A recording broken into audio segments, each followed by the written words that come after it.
December the 10th, 2017, and as you can see, we've had a bit of the white stuff. So it's the first proper day of snow this year, and we're just going to see how the Leaf fares in this kind of weather. What would happen if I needed to travel to work today, for instance? Would I be able to make the journey? Let's find out. Somebody who's not overly sure about all this white stuff, but nevertheless, okay, you've got a box to play with, haven't you? Yeah. So here's what we can do. The car, as you've seen, has got snow all over it, and the windscreen's frosted. So ordinarily, if you were commuting day to day, you can set up a scheduled timer on the car to switch on the heating inside the vehicle at a certain time in the morning. Or you can trigger it using the mobile app, which is what I'm going to do now. So if we click on that fan button there, and then click on Turn Climate Control On. What that's going to do, that sends a message to the Nissan Centre, that then communicates to the car using a mobile signal and initiates the switch on of the climate control in the car, and that will switch on the heating internally. That will defrost all the windows. It will apply any heating to heated seats in our case, and in fact the heated steering wheel as well. So by the time it's finished, we should get into a nice, comfortable, warm car. So we'll see how that gets on.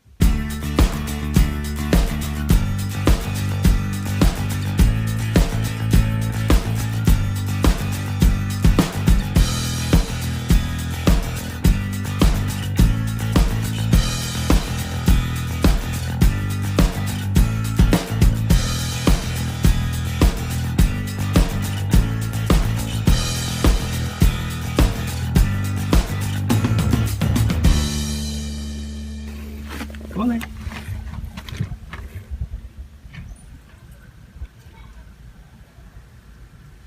No, sure, Cookie.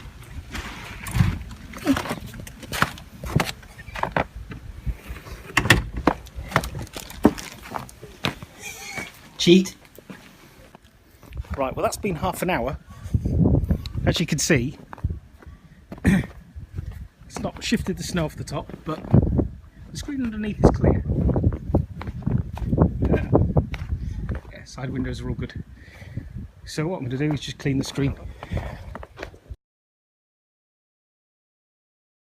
You can see, now I've cleared the snow off the screen, you can see that the screen itself is defrosted. Internal heating's still on. So these are the winter tyres. Somebody else may have seen this in previous videos. I'll put a note of what these are down below in the description. But yeah, the rest, all the windows are defrosted themselves. Just move that off. But in terms of ice on the windscreen, there is none to speak of. So, you know, just clearing that snow off was enough in this case. Anyway, let's see how she fares on the road. Having got in the car, the car is lovely and warm inside, arguably a little bit too warm. No, it's lovely, it's really nice. You can probably hear the fans are blowing, the cabin is nice and warm, the steering wheel is heated, the seat's heated, and you know, it's a really nice climate to step into, ready to begin a journey in this kind of weather. Well, since the car's been plugged in all the time while the climate control's been on, yeah, it's plugged into the domestic supply. So what I'll do now is unplug the cable and we'll head off on a little trip. Right, let's try these tyres out in proper winter conditions again.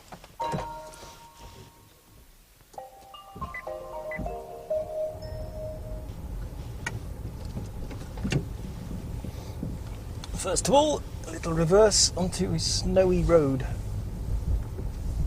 I feel the snow compacting underneath those tyres. Yeah. Watch that wall behind us.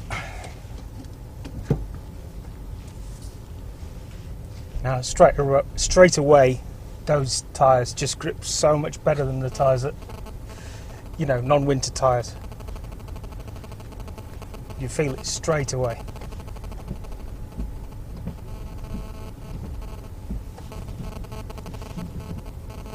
course, winter tyres absolutely compulsory in some parts of mainland Europe, but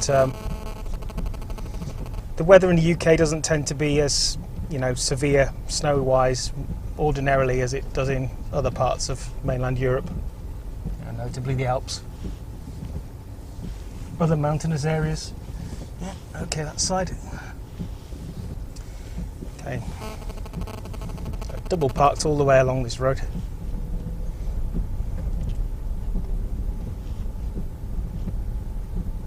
But the car feels sure-footed. Once we get off this road, we're effectively onto slush now. So the road underneath isn't too bad. It's not really frosty. You know, in our case, it's not like we live in the sticks. Not like we live out in the countryside, like the area I grew up in West Yorkshire, in Bronte countryside. You know, the roads get closed over winter. Well, not over the whole of winter, but yeah, there are permanent snow signs up on certain roads. It's not like that around here. You know, we live pretty close to the town centre, and you know, the most severe roads are usually the ones off the main roads, just like the one going up to our house. But this road now is fine. It's been treated. We're supposed to be out on the motorcycle today. The club, our club meetup. Yeah, we postponed it. Quite wise, I think, really. Yeah, I got in the car and the gauge was down to 99%, I think. So it lost 1% in heating the car. It was up to 100%. It was charged up to 100% overnight. So it lost a percentage in the process of preheating the car. Not bad to say it was on for like half an hour. You know, I left it for a good half an hour. Had it been a normal frosty day, that screen would have cleared in a matter of a very short time, you know. 5 minutes, 10 minutes at a push. Ah dear. Internal combustion engine problems. The one thing about this weather, of course, is it's not very good for keeping the car clean. The car's going to be filthy when we get back.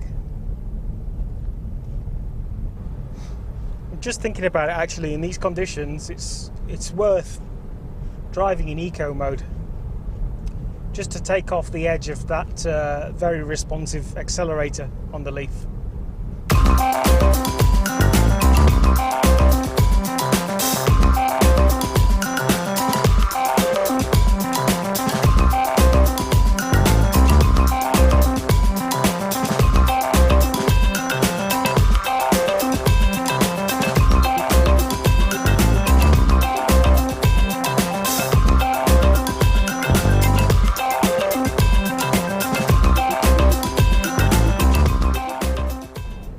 I am quite respectful of winter conditions when it comes to driving.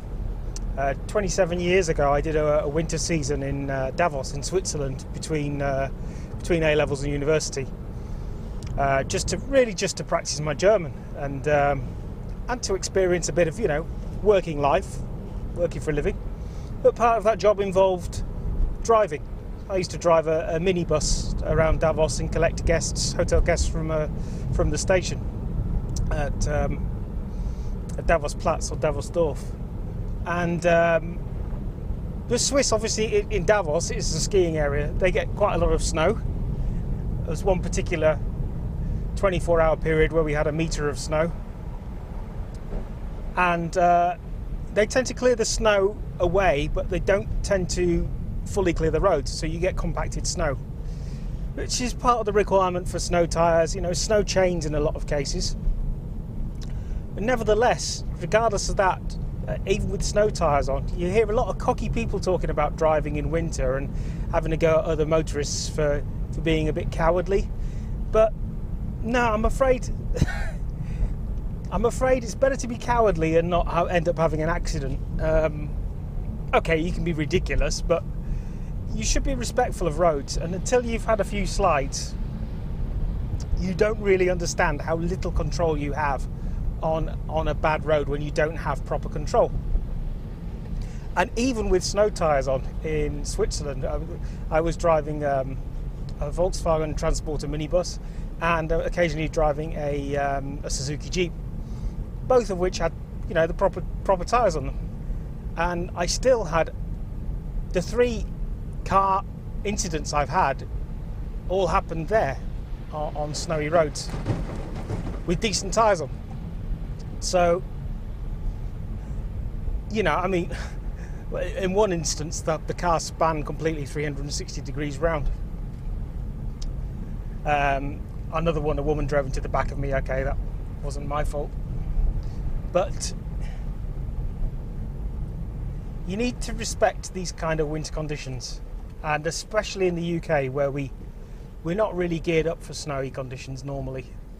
You can do things like put winter tyres on, which mitigate it, but they don't make you incident proof.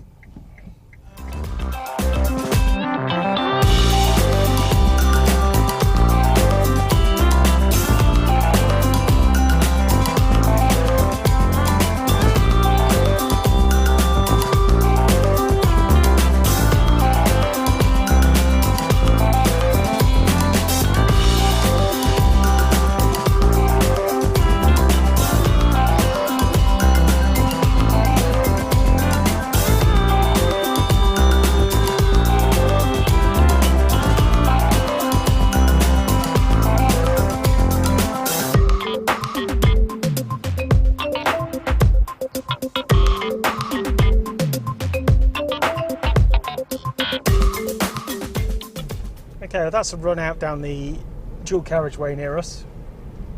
I'll have a meander into town now and see what conditions are like there. But on the basis of what I've just done, I know I'd have been quite capable to get to where my old place of work without any problems. I would hope and imagine that town will be fairly quiet today. I imagine most people have stayed nice and warm and snug at home.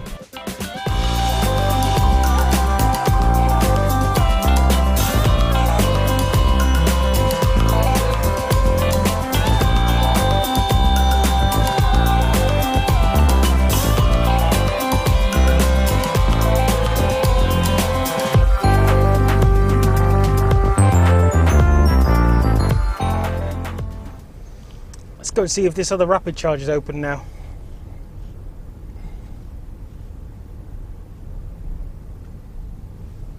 So those of you who saw the previous video would have seen me charging at one of our new rapid chargers in Nuneaton. There's been another one installed just up the road here. So we've now got 2 in town, which is very, very nice.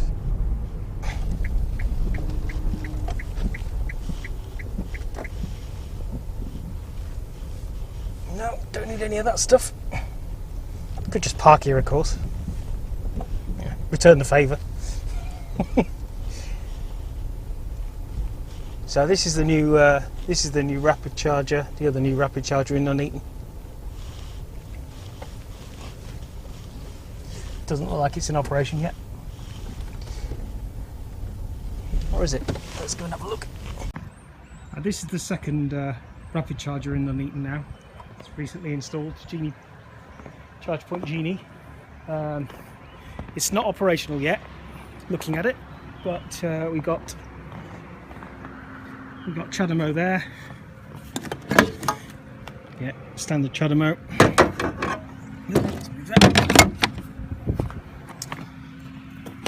CCS. Yep.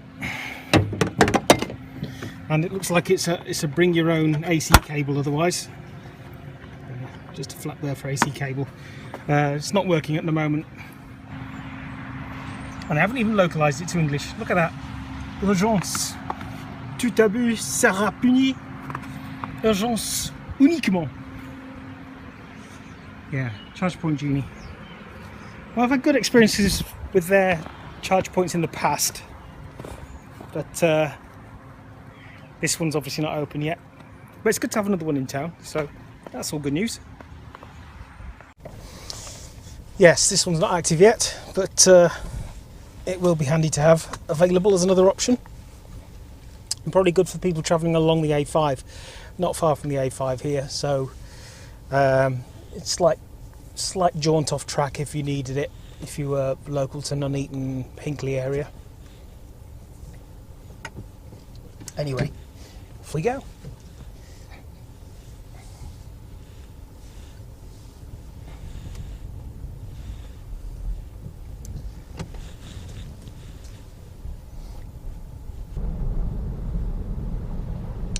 Just goes to show somebody's sliding there. These tyres are fantastic. It's the third winter I've had them, and they're just great. Very good tyres.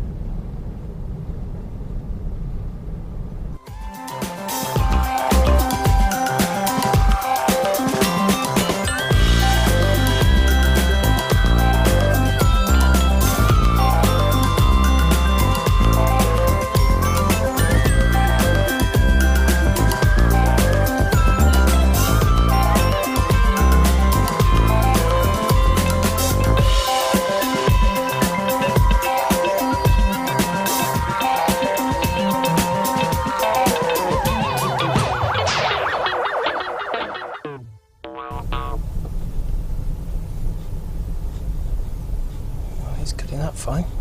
Grief, slow down folks, slow down. Oh, okay.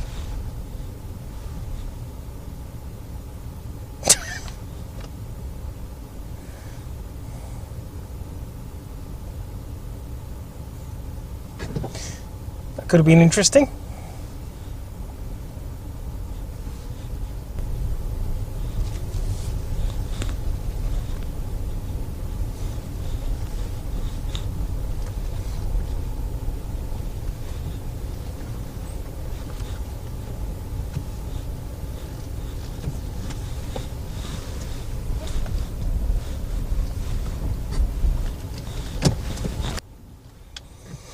Well, I have to say, those tyres are the dog's danglies. That was just effortless. Not a slide. Brilliant, brilliant tyres. So, great on the Leaf. They'd be great on any car. But I think, again, it just goes to show, if you do drive a lot in winter, give a serious thought to a set of winter tyres. What we tend to do, tend to fit them, you know, getting on towards winter. We just take them up to a local tyre place. They charge 40-ish pounds normally to swap all 4 tyres over. We just bring them back, store them in the garage, and then do the same towards the end of the year. And it's just great, you know, for the peace of mind. If you were driving a lot, especially, I would really give it serious consideration. Even if you don't want to go the full hog of doing that, at least consider, you know, all season tyres. It's definitely something worth thinking about. Anyway, thanks very much for watching. If you've enjoyed the video, please give it a like, please subscribe to the channel, and hope to see you again soon with a new video. Thanks, bye for now.